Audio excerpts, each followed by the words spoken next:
My dinosaur found his roar! By J.E. Comet. You remember me, right? I'm James. I am sure by now you also know my best friend and dinosaur Ziggy. Ziggy and I are so much alike. We like to do all the same things. That's probably why we're best friends. For instance, we both like to slide down our hill in the winter on our snow sleds. We both really like playing with animals. Pretty much any type of animal. In the past, when we would do things together, Ziggy would express his emotions in all kinds of ways. Sometimes he would smile, sometimes he would laugh. Every now and then he would be sad, and on occasion even cry. But suddenly, in the last few days, for the very first time, Ziggy has been roaring. Man, has he been roaring. Roar! I guess I should have seen it coming. After all, Ziggy is a dinosaur, and dinosaurs roar. That is just what they do. The first time it happened, we were playing a game of hide-and-seek tag with our friends when our friend Sandy found Ziggy and tagged him out of the game. Ziggy let out a huge roar. Roar! Then the next time was when he and I were coloring together and he wanted the green crayon. I was still using it to color my beautiful tree I had made.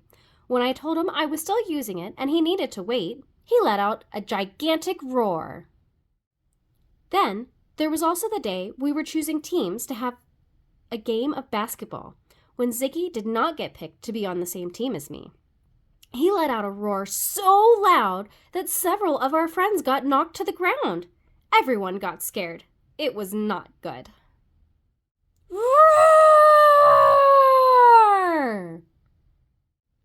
Before long, Ziggy was turning into a non-stop roaring machine, roaring here and roaring there, pretty much roaring everywhere. Well, this was becoming a problem because we couldn't play and have fun if we never knew when Ziggy might explode with a roar.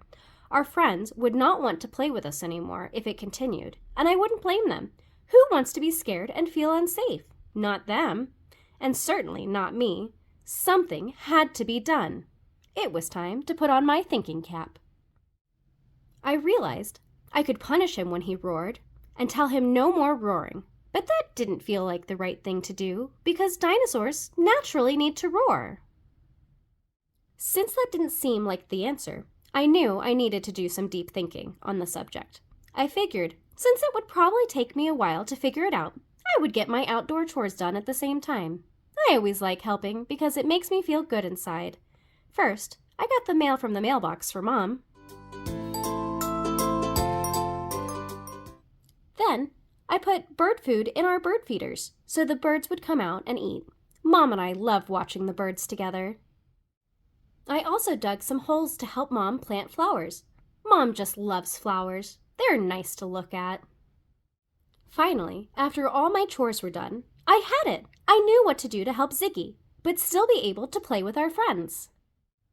I had noticed that Ziggy seemed to roar every time he felt angry, when he didn't get his way. He didn't get his way when Sandy tagged him out, and he roared. He didn't get his way when he didn't get the green crayon, and he roared. He didn't get his way when he didn't get picked to be on my basketball team, and he roared.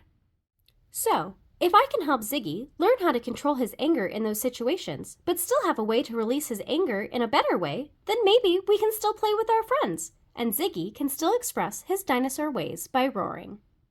I remembered that Mom taught me to take a deep breath and count to 3 anytime I am feeling angry. That way, it gives me time to calm down before reacting. So I decided to teach Ziggy the same thing. 1, 2, 3. Then I suggested to him that sometimes, instead of getting upset and roaring, he could do something silly instead to make everyone laugh and have fun. That is a great way to change your mood from angry to happy, I said. I also told Ziggy when he doesn't get to use something he wants, like the green crayon, just remember that we can take turns. We could even set a timer so we each have equal time with something we both want. I reminded Ziggy that if he gets chosen to be on a team without me, he can have just as much fun playing with other kids as he does with me.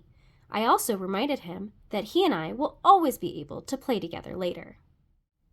Most importantly, because it is necessary for Ziggy to get his anger out on occasion, and because we know dinosaurs need to roar now and then, I told Ziggy that I would show him where and when we can both roar and no one will care or get hurt.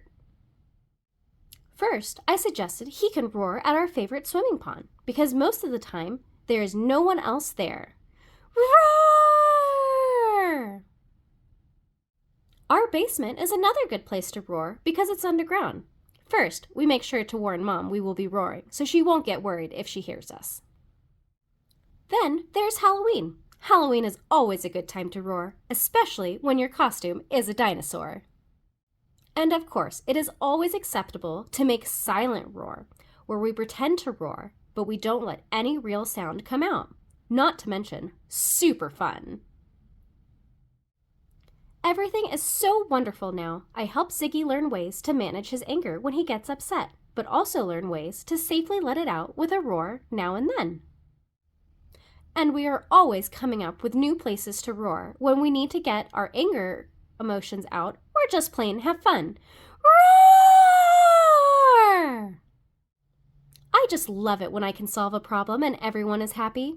Life is good. The end.